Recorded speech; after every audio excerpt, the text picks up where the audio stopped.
Imagine for a moment that you possess a machine of infinite power, a cosmic supercomputer capable of scanning every single subatomic particle, every shimmer of light, and every wave of energy in the entire universe. If you were to feed the current state of our reality into this machine and press rewind, the laws of physics say it could perfectly reconstruct yesterday. It could rebuild the moment of your birth. It could take you all the way back to the Big Bang. This concept is not science fiction. It is the bedrock law of quantum mechanics, known as unitarity. It means that information, like energy, is immortal. You can scramble it, shred it, or burn it, but you can never delete it. The universe, in its infinite complexity, remembers everything. But there is a monster in the dark that disagrees, a region of space where this fundamental promise is broken. If you drop a single atom into a black hole, Stephen Hawking told us that its information is not just hidden, it is erased from existence. The rewind button snaps. The connection between the past and the future is severed. This is the black hole information paradox. It is the single greatest crisis in modern physics, a 50-year war that has pitted the giants of science against one another. Because if black holes truly destroy information, then your memories, your history, and reality itself might just be an illusion. To understand why this terrified the smartest people on Earth, we have to look at the two titans that rule our understanding of the cosmos. For the last century, physics has been a kingdom divided between two rival monarchs who refuse to speak to one another. On one side, reigning over the vast and the heavy, sits Albert Einstein's general relativity. This is a world of smooth, curving geometry. It is sleek, chrome, and majestic. In Einstein's universe, gravity is not a force, but the curvature of space and time itself, bending like a heavy sheet of rubber under the weight of a star. It is a theory of grand, deterministic arcs, where everything flows logically from what came before. On the other side, ruling the microscopic and the fleeting, is quantum mechanics. This is a world of jittery chaos. It is pixelated, glitchy, and frantic. Here, nothing is smooth. Particles exist in clouds of probability, popping in and out of existence in a neon storm of uncertainty. For decades, these two theories have maintained an uneasy truce. Physicists treat them like divorced parents. As long as they never meet in the same room, everything is fine. You use general relativity to map the galaxies, and you use quantum mechanics to build your computer chips. But there is one place where they cannot be kept apart. One place where the crushing gravity of a collapsing star squeezes matter into a quantum point, the edge of a black hole. Here, the truce fails. Here, the two rulers of physics go to war. The first shot was fired in 1974 by a young physicist named Stephen Hawking. At the time, the common wisdom was that black holes were simple, eternal prisons. Nothing, not even light, could escape their grip. They were perfect cosmic safes. But Hawking dared to look closer. He applied the jittery laws of quantum mechanics to the smooth event horizon of a black hole, and he found something impossible. His equations showed that black holes are not truly black. They glow. Due to quantum fluctuations at the very edge of the horizon, black holes radiate energy into the void. This phenomenon, now known as Hawking radiation, comes with a fatal price. As a black hole radiates, it loses mass. It shrinks. Over timescales that numb the human mind, trillions upon trillions of years, long after the stars have burned out, it will eventually evaporate completely, vanishing from the universe with a final pop. This discovery was a triumph of mathematics, but it concealed a poison pill. Hawking realized that this radiation was random. It carried no record of what had fallen inside. If a black hole evaporates completely, leaving nothing behind but featureless thermal radiation, what happens to the stuff it swallowed? What happens to the information? To see why this is a nightmare, we have to return to the idea of the burning library. Imagine you take a precious family diary, the only record of your history, and you throw it into a fireplace. You watch the pages blacken, curl, and disintegrate into ash. To you, the memories written in that book are gone forever. But the universe disagrees. If you could capture every fleck of ash, every drifting molecule of smoke, and every photon of heat that escaped the fire, you would possess all the information needed to reconstruct the book. The ink and paper have been scrambled into a chaotic cloud of carbon and energy, but the data is still there. The state of the book has been transformed, not destroyed. This is how the universe works. Past causes lead to future effects. Now, imagine throwing that diary into a black hole. According to Hawking's original calculation, the book crosses the horizon and is lost to the outside world. Eons later, the black hole evaporates into Hawking radiation. But unlike the smoke from your fire, this radiation contains no pattern of the book. It is featureless noise. When the black hole finally disappears, the information is not scrambled. It is deleted. It is as if the diary never existed at all. This is the burning library of the cosmos. If Hawking is right, a black hole doesn't just destroy matter, it murders the past. This realization sent a shockwave through the physics community that is still being felt today. Because if information can be destroyed, then the foundation of quantum mechanics collapses. If the past doesn't determine the future, then history itself is an illusion. We are left with a broken reality. This is the story of the war to fix it. It is a saga that features the greatest minds of our generation, Stephen Hawking, Leonard Susskind, and a new guard of young geniuses fighting for the soul of science. It is a detective story that will take us from the edge of the event horizon to the mind-bending concept that our entire three-dimensional world might be a hologram. We are going to walk through every twist and turn of this 50-year battle. It is going to be complex, it is going to be strange, and it is going to challenge everything you think you know about space and time. But if you stick with us to the end, you won't just understand black holes, you will understand the very fabric of the reality you live in. Welcome to the paradox.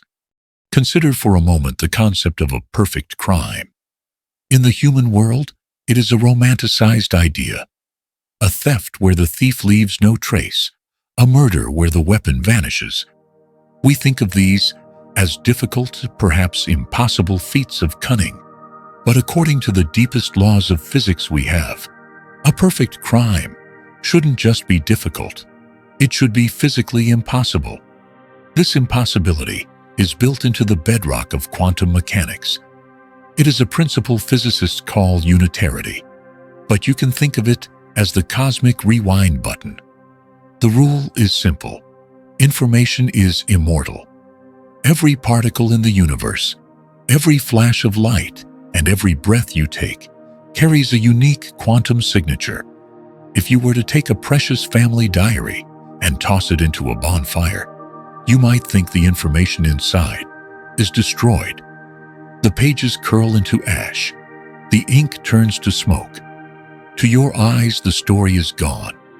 But to the universe, it is merely transformed. If you had a supercomputer powerful enough to track every single photon of heat, every drifting particle of carbon ash, and every disturbance in the air, you could, in theory, run the simulation backward. You could reverse the chemical reactions, gather the smoke, unburn the paper, and reconstruct the text on the page. The story is not lost, it is just scrambled. This is the promise the universe makes to us. The past is never erased. It is locked into the present. This concept is what keeps physics predictive.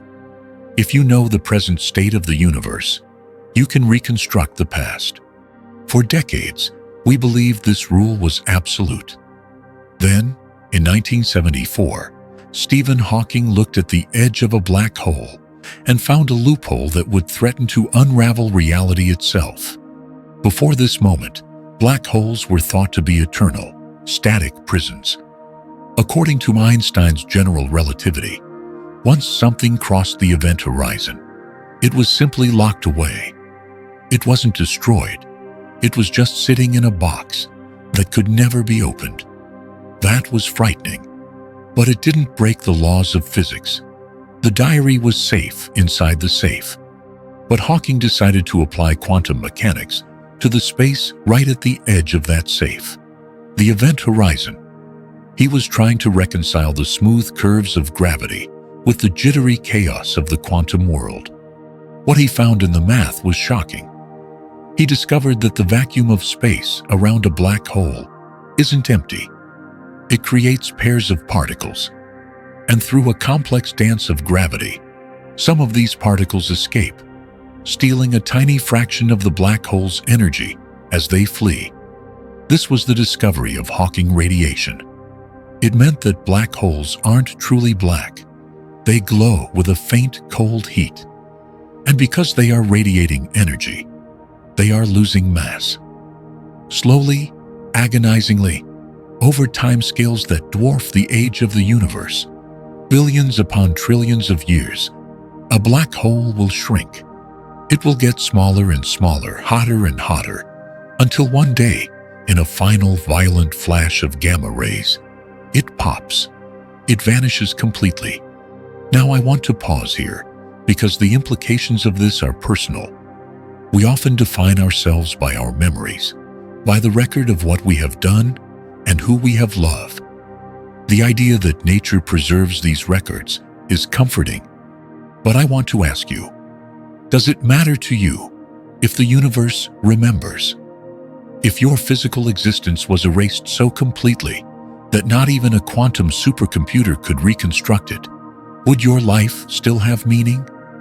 Pause the video for a second. Go down to the comments and tell me, is a life real if the record of it is deleted? Here is why that question sparked a war.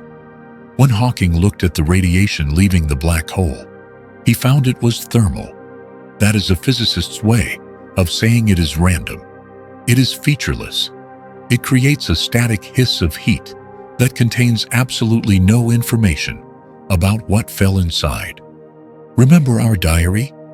You threw it into the black hole. The black hole slowly evaporated into Hawking radiation.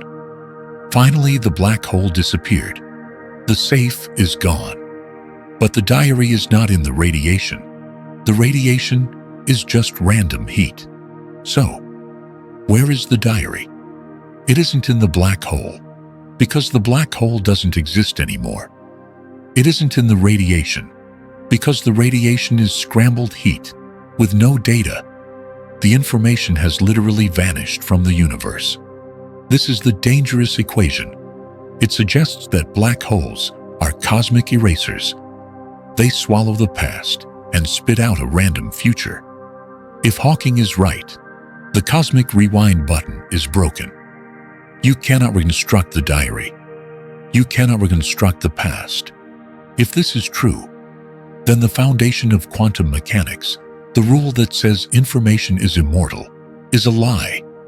But if quantum mechanics is right and information is saved, then Einstein's theory of gravity must be wrong. One of these two theories must die. The most famous scientist in the world had just pointed a loaded gun at the heart of physics, and for 50 years, no one knew how to stop the bullet.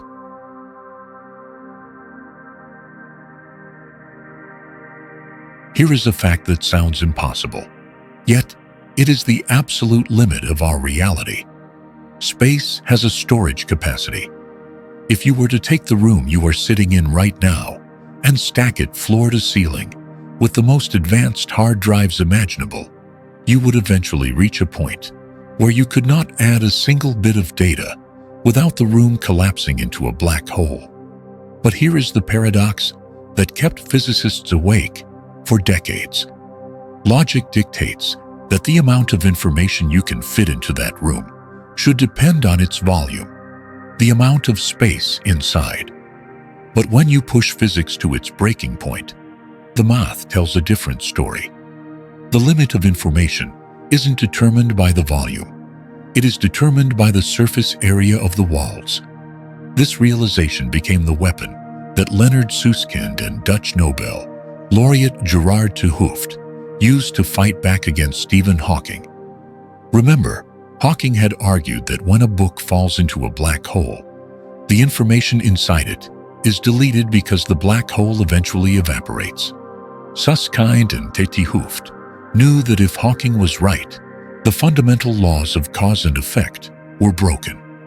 They couldn't prove Hawking's math about radiation was wrong, so they had to find a different way to save the information. They looked closely at the event horizon. For years, physicists thought of the horizon as just an imaginary line, a point of no return. But Susskind proposed something radical. He suggested that when an object falls in, its information doesn't actually fall into the center. Instead, the data gets plastered onto the event horizon itself, like a sticker on a trunk. Imagine a bit of information, a single 1 or 0, as a physical tile. The smallest possible tile in the universe is a tiny square called the Planck area. Susskind and 't Hooft realized that the entropy of a black hole, which is a measure of how much hidden information it contains, is exactly equal to the number of these tiny Planck squares that can fit on the surface of the horizon. This was the turning point. The information isn't lost in the deep, dark interior.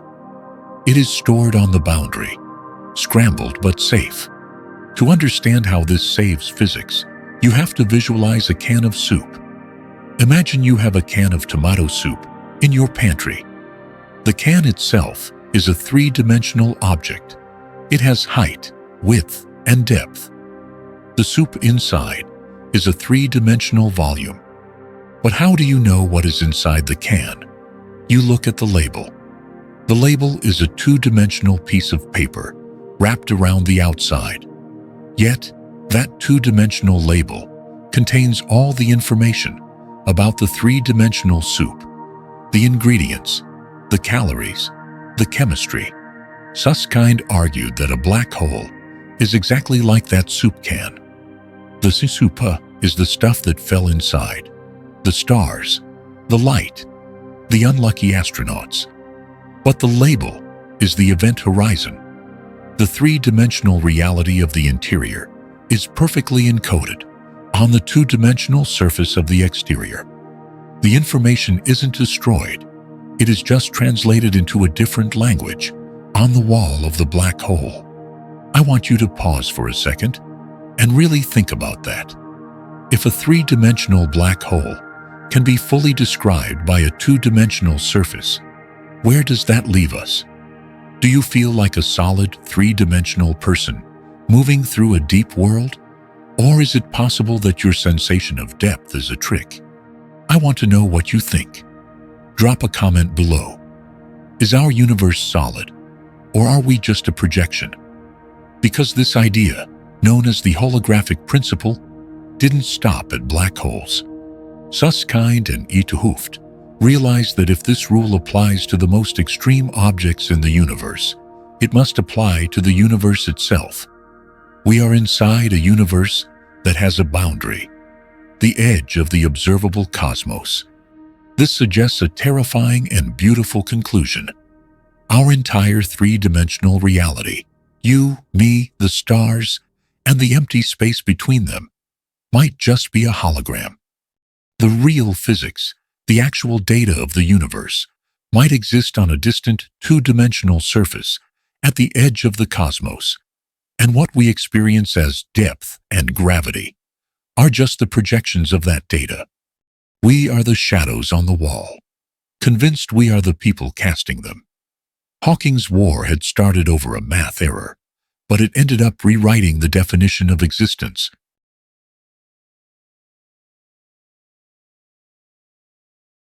Imagine you are falling toward a black hole. According to Albert Einstein, this should be a peaceful, if tragic, journey.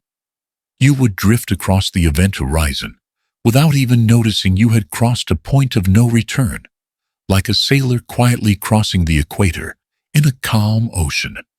But in 2012, 4 physicists did a calculation that turned that ocean into a wall of fire. They proved that if quantum mechanics is true, the event horizon isn't a doorway, it is a blast furnace. This is the story of the firewall paradox, the moment when physics broke for the second time. To understand why this terrified the scientific community, we have to look at the fragile peace treaty that existed before it. After Stephen Hawking conceded his bet in 2004, admitting that information probably does escape black holes, physicists relied on a concept called black hole complementarity. It was a clever way to have your cake and eat it too. It proposed that 2 realities could exist simultaneously. From the perspective of a distant observer, you never make it in. You are scrambled and radiated away at the surface. But from your perspective, you fall in unharmed. Because you and the outside observer can never communicate again, no contradiction arises. The laws of physics were safe because the crime scene was hidden behind the horizon. But in 2012, a group of physicists known as AMPS, Ahmed Al-Mehri, Donald Marolf, Joseph Polchinski, and James Sully, looked closer at the fine print of that treaty, and they found a fatal error. It all came down to a rule in quantum mechanics, known as the monogamy of entanglement. Think of quantum entanglement like a marriage. A particle can be fully entangled, married, to only one partner at a time. For the event horizon to be smooth and safe, like Einstein predicted, the particle just inside the horizon must be married to the particle just outside it. This link creates the smooth fabric of space that lets you fall through. But for information to be saved and escape the black hole, that same particle just outside the horizon must be married to a particle far away in the Hawking radiation, carrying the data out to safety. Here is the problem. A particle cannot be married to 2 people at once. It cannot be fully entangled with the interior to create smooth space and fully entangled with the radiation to save information. It has to choose. AMPS calculated that to save the information, the particle outside must break its bond with the particle inside. And in physics, breaking a bond is a violent act. It releases energy. When you break the bonds of every single particle at the event horizon simultaneously, you don't get a smooth ride. You get a wall of high-energy particles, a firewall. This shattered the world of physics. It meant that either information is actually lost, and quantum mechanics is wrong, or Einstein's general relativity is wrong, and space abruptly ends at the black hole's edge. This feels like an impossible choice, doesn't it? If you had to bet your life on one theory, which one would you save? Would you preserve the smooth geometry of Einstein's space-time, or the strict data conservation of quantum mechanics? Pause for a second and let me know in the comments. Are you to Team Einstein or to Team Quantum? Because for 7 years, the smartest people on Earth didn't have an answer. The war remained in a stalemate until 2019, when a new generation of physicists, including Jeff Pennington, Ahmed Al-Mehri, and Netta Engelhardt, decided to look at the problem with fresh eyes. They stopped asking how particles escape and started asking where the information actually lives. They performed a calculation involving the page curve, the graph that tracks the entropy of a black hole. If information is lost, the entropy just keeps going up. If information is saved, the entropy must eventually go down, following a curve predicted by Don Page back in the 90s. For decades, no one could make gravity produce this curve. But this new team found something in the math that looked like magic. They discovered that as a black hole gets older and radiates more, the definition of inside and outside begins to blur. They found that deep inside the black hole, there are isolated regions of space-time that, mathematically, no longer belong to the black hole. They belong to the radiation outside. These regions are called islands. Imagine you are locked in a fortress, deep in a dungeon. The walls are impenetrable, but suddenly, the land you are standing on is legally declared to be part of the forest outside. You haven't moved, but the territory has shifted. The islands theory suggests that the deep interior of the black hole becomes quantum mechanically connected to the distant radiation. But how does the information get from the island to the outside? The math revealed a geometric miracle. Replica wormholes. These aren't the sci-fi wormholes you fly a spaceship through. These are microscopic tunnels in the very fabric of space-time geometry. The calculations show that the interior of the black hole is stitched to the exterior radiation by these tiny wormholes. This confirmed the hunch that Leonard Susskind and Juan Maldacena had years prior, that quantum entanglement and wormholes are actually the same thing. This was the secret escape tunnel we had been looking for. The information doesn't have to fight its way through the firewall. It doesn't have to burn up. Instead, the geometry of space-time itself rearranges. Through the complex network of entanglement, the information inside the black hole is secretly accessible from the outside. The black hole isn't a vault where data goes to die. It is a complex projector. The firewall was a mirage caused by doing the math wrong. When you include these wormholes, the horizon becomes smooth again. You can fall in safely, and the information can still escape. Einstein and quantum mechanics, they were both right, but only because space-time is far stranger than either of them imagined. We had finally balanced the equation. The paradox that Stephen Hawking started in 1974 was resolved, but in a poetic twist of fate, just as the solution was coming into focus, the man who started the war was preparing to leave the battlefield. Hawking's final contribution wasn't just a bet or a concession. It was a clue left on his tombstone, a final whisper about the nature of memory itself. There is a specific spot in London, beneath the soaring, ancient Gothic arches of Westminster Abbey, where the floor carries a final silent message from the cosmos. You can stand there today, surrounded by the dust and bones of kings, queens, and poets, and look down at a simple slab of slate-gray stone. It lies nestled between the final resting places of Isaac Newton and Charles Darwin, completing a holy trinity of scientific giants who defined our reality.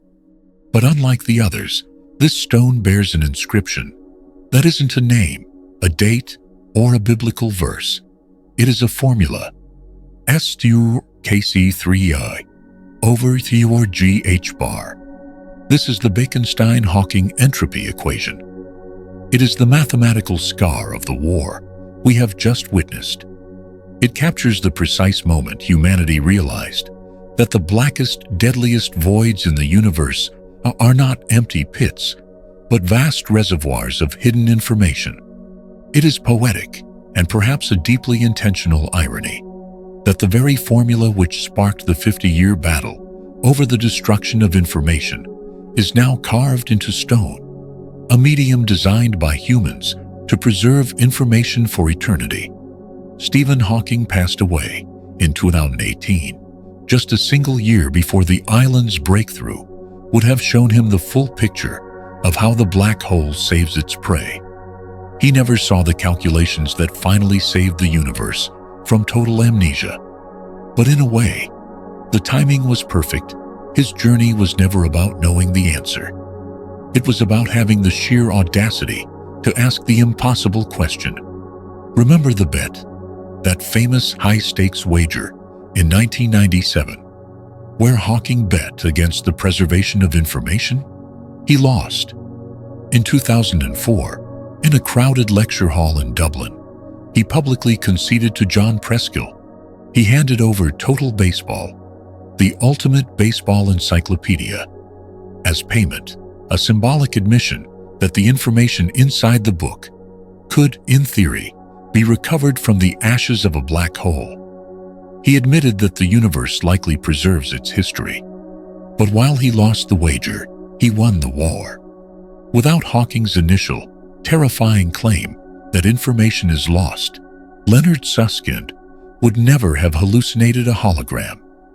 Juan Maldacena would never have built his bridge between universes. The young physicists of today would not be calculating wormholes. Hawking acted as the grand provocateur, the man who broke physics so that we would be forced to rebuild it stronger than before. Even in his final days, he refused to stop fighting.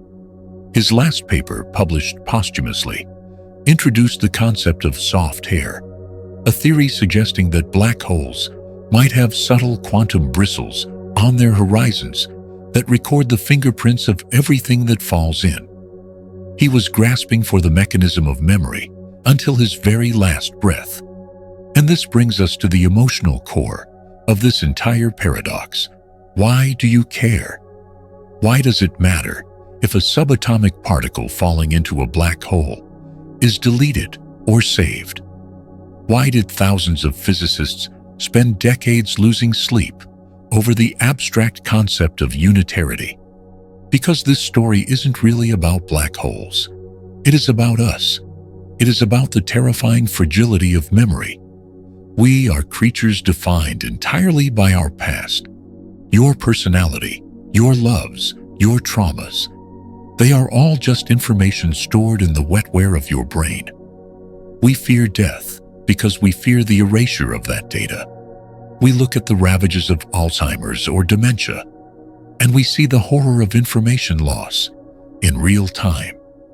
We see the library burning in the minds of the people we love. If Hawking had been right, if the universe truly deleted information, then deep down, reality would be no different than a deteriorating mind. It would mean that history is temporary, that the past can be severed from the future, and that eventually, it will be as if none of us ever existed. But the equations on the tombstone and the new math of the holographic universe tell a different story. They tell us that the laws of physics are strictly unitary. The universe is the ultimate historian. It is a perfect, unbreakable record.